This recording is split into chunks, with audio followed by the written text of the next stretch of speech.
your man cave and come here and get to work. So it's been an honor to be here. I played in this great state at Western Carolina University with Lonnie Galloway. I met my wife, Jennifer, of 28 years in this great state. Was able to coach 4 years at my alma mater for 4 years, and then the experiences that I've had being in the ACC for as long as I have. Always had a tremendous amount of respect for this place, for this university, for the football program, and having gotten to know Coach Mack for the last 7 years. When I was the head coach at Temple, he would call games, and I got to know him. And then being in the ACC meetings together, and the head coaches meetings, and then him being a mentor to me has been a special experience. And for him to call and offer me the chance to be the defense coordinator for him at this place, I do not take this responsibility lightly. I feel very honored to be in this position, and thankful to him, his wife Sally, for this amazing opportunity. So with that, Jeremy, questions? Okay. So when you have your conversation with Mac and you're starting to get down to brass tacks, what are some of the things he told you that just had to change? Well, I think the film study that I've been able to do over the last year, when this opportunity started to come about after the bowl game, I watched every single game over the year, a couple of times, and just I've known Coach Chizik for a while, have a tremendous amount of respect for him. Actually, a couple of days ago, he sent me a very nice text, so I've got the utmost respect for him and appreciation for him. But just some things that we went through the interview process, playing a lot of guys, creating chaos from our perspective without being chaotic internally matters to me, and letting the players play fast, let them play free, and those kind of things I expressed to the defense when I talked to them on Tuesday. And I was also able to watch the returning players. There's some really good players on this roster. And then in the bowl game, you got to see a lot of the younger guys get their chance to play. Then I did deep dives into their high school tape and even the transfers, their tape as well. So it's just very excited to get to work with them. And I should have identified myself. Andrew Jones, Tar Heels. Okay, thank you. Geoff, how long did it take you? Did you go through the whole season, like breaking down the cut-ups and everything? So as far as this place or in general? Well, whatever. Yeah, so you want to go with. so I explored a lot of different opportunities in this past year. One of the best things is getting to spend so much time with my wife and my 7-year-old daughter. That has been absolutely amazing. But to kick off the season, as we're exploring opportunities, whether it be media or whatever else, we went to support a couple of our buddies on the very first weekend of college football. And my wife kind of looked at me, and as I'm on the field for pregame warm-ups, and she saw that look in my eye, and she was like, okay, we're probably going to end up getting back into this thing by the end of the season. But then going through the season, doing some consulting work, having access to all the tape, college tape, NFL tape, doing some consulting work, just studying the trends in college football, seeing the things defensively that are, coming from the NFL and then from college back to it. It's excited me. One of the things that I've missed the most, being a head coach is awesome, but I genuinely miss being a play caller and standing in front of a defense and calling plays on college football Saturdays, and to have this opportunity to do it for Coach Brown is truly an honor. Just to follow up, where was that opening weekend? Where were you at? I was at Central Michigan to support Jim McElwain, Central Michigan versus Michigan State.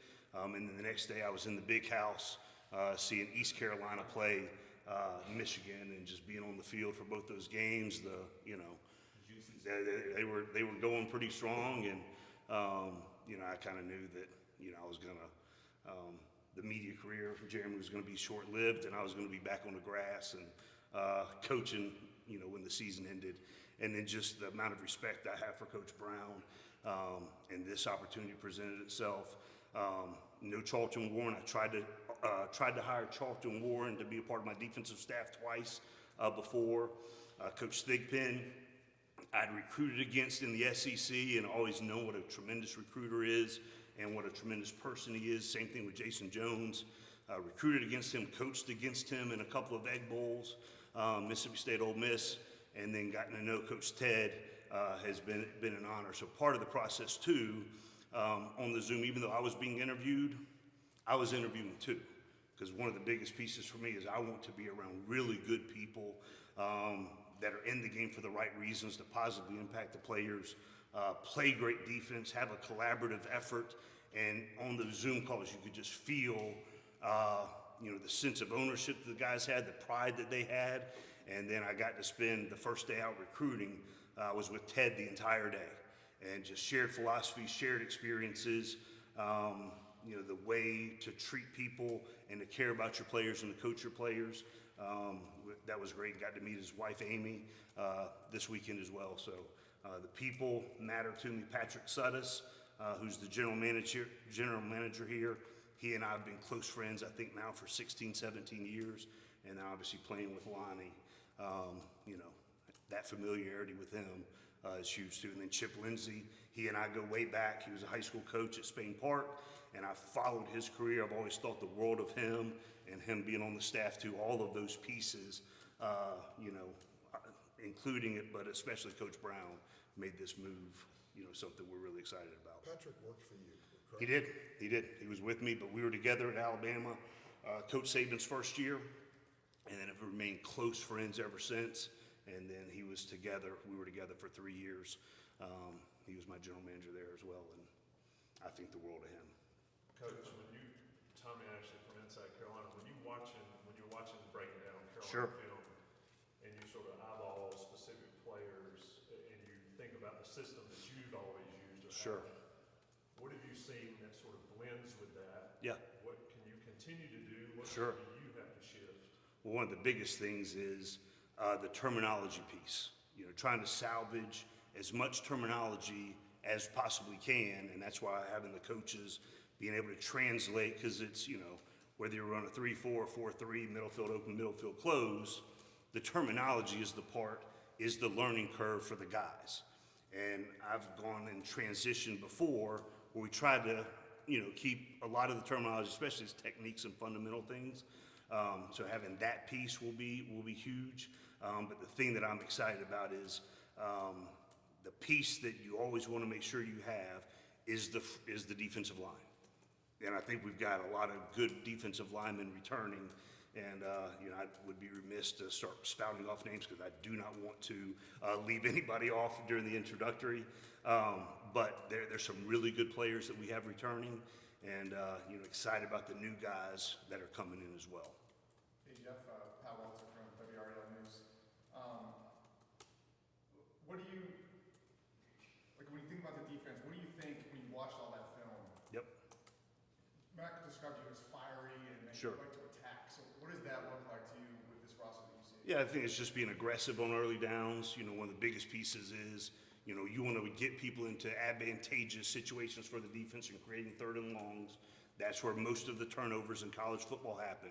So being aggressive and multiple on early downs, the terminology and the way we call things make it be very easy for our players to learn so that they can play fast, live in the backfield, and cut them loose, then rotate guys in to create depth. So in case you do ever have a run of injuries, you have guys that have experience, and kind of done that, my entire career, played a lot of guys, and, those kind of things kind of give you confidence in being able to do that. So it's an aggressive nature, it's an aggressive mindset that we have in the building, and I think the guys got to experience that in the first defensive unit meeting the other night. Trying to be a lot more tame in front of you guys in the introductory press conference, but you guys will get to see me on the grass and with the fellas, but we're gonna, again, create chaos without being chaotic. Let them get their feet set, let them get the call, let them play fast and aggressive and have confidence in what they're doing and how they're doing it. I think that all works together. So what did you do at that meeting? Were you challenging guys? Were you just rallying them up? Just explaining, kind of the arc of my career, the arc of my defense has shown them, the success that I've been able to have as a play caller, and the players that have helped me do that as well. And just the graphic that I showed the guys of the guys that I have coached that are, household names in the NFL. And that's the expectation, that's the standard. that I see when I'm coaching you guys as well. And so I think those kind of things, when it can be reinforced that you've had success as a play caller, as a builder of defenses, and then the players have had success playing in your system. I think it accelerates the buy-in and, just the initial vibe and the feel in the room. It was really good. Geoff, you mentioned obviously, wanting to play a lot of guys, Sure. wanting defense to Yep. get a lot of guys in there. I guess kind of at your different stops and things like that, what's kind of during the flow of a game, how do you go about kind Sure. of doing that intentionally? I know that sometimes the conversation here is about, maybe it's the linebackers don't, rotate enough. Sure. During the flow of a game, how do you kind of go about doing that intentionally? So it's not during the flow of the game, it's during the week of practice. So everything that we do is graded, everything is transparent with the guys in the room. On Thursday, we'll have a meeting, and I talked about this during the interview process. On Thursdays, we'll have a meeting called Playing the Players. So I'll ask Coach Ted, I'll ask Coach Jones, how are you going to play your position throughout the course of the game? So we will have those conversations on Thursday. How many snaps we think they're going to get, what situations in the game are they going to play, those kind of things. And that's how we've done it pretty much ever since I was at Mississippi State, and it's been good for us. And so we'll continue that process. And there's certain times of the game, especially at certain positions, especially the D-line, I need to know which D-line and which D tackles are in the game, and that'll affect how I call certain stunts or certain pressures, whatever else, throughout the course of it. But we have those conversations on Thursday. It's called Playing the Players. And I think the more players that you can play, it helps you further down the line as you get into the season as well. How much does having been a head coach, including at two different places, so you've been a big part of Sure. offensive game planning, how much does that help you now that you're getting back in Yeah. solely as a defensive coordinator, so you know how the offensive world Right. works a little bit more? Yeah, being in those meetings has been invaluable. Even this time this year, when I've had a unique perspective to kind of look at the game from kind of an outsider's perspective has been huge too. And I think I wrote these 4 principles down that just keep showing that up as I watch ball in the NFL or in college, is obviously be strong up the middle, have the ability to set edges.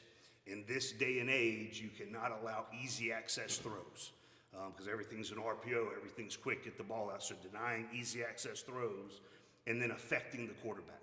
So we have to build the system and put the players in position to do those 4 things on every snap. So those are the things that take away throughout the year, that I've kind of honed in on. Geoff, was it Andrew Thacker that was your DC? He was. Okay, 2 questions. The question Sure. might be a little chaotic.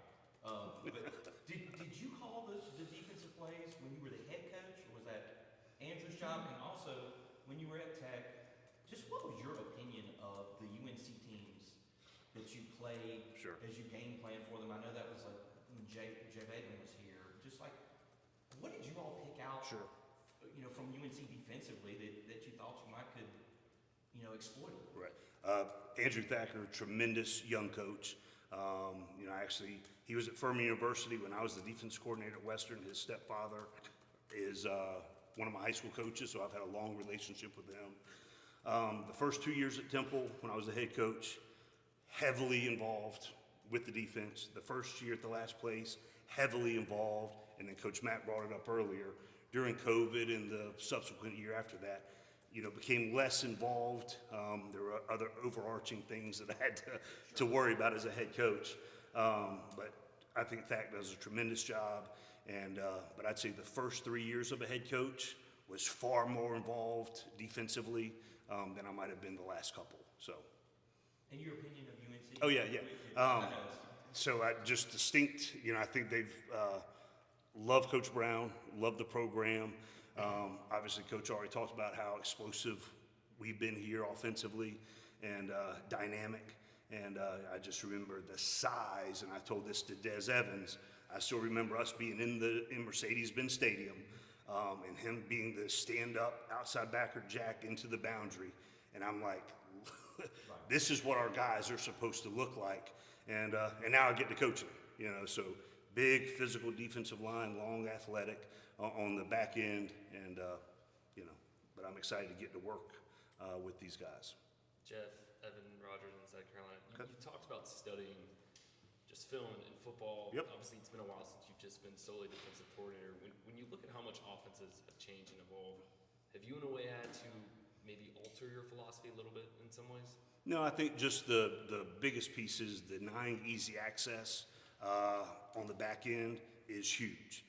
And then affecting the quarterback, finding ways, whether it be in the initial disguise, the post-snap rotation, the pressure packages that you use to get after the quarterback, stemming the fronts pre-snap, those kind of things we'll utilize. I don't want to say too much about what we're going to do, because there's, for the first couple games, there's going to be a little unknown factor that Jeremy, I think we want to save that as much as we can.